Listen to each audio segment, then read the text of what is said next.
This one's a little bit surprising to me. There's a giant solar farm that had been proposed to go in over on the west side of Tippecanoe County, the Rainbow Trout Solar Project. The Board of Zoning Appeals denied them 4-3.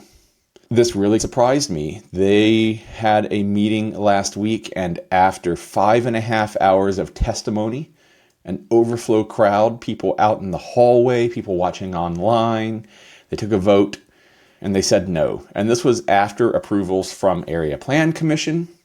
This was after the actual landowners, who are the ones that wanted to lease their land for this project, getting behind this, because of course you can't do this without the landowners saying they were interested in doing that. But neighbors said that they were against it.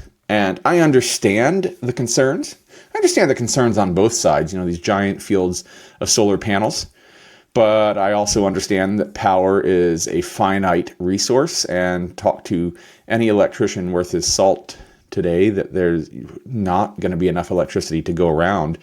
And I'm not just talking about data centers. And whatever you might feel about data centers, if you're watching this, if you're scrolling social media, if you're scrolling Facebook or Instagram, if you're reading websites, doing any of those things, you're in a data center. That's where all of that stuff lives and is. And that stuff takes power, and it's in our nation and in our state and in our communities. And we have to be able to power it. We have to be able to power development that's coming. We have to be able to power development that's here. But after a long, controversial several months leading up to this decision, Board of Zoning Appeals rejected this zoning. What the long-term answer is for this, I don't know. Will GNX come back with modified plans? Area Plan Commission has a committee that is getting together to reassess, to look at in more detail their zoning laws as related to solar farms and large format projects like this. And part of the big deal about this was that this was not specifically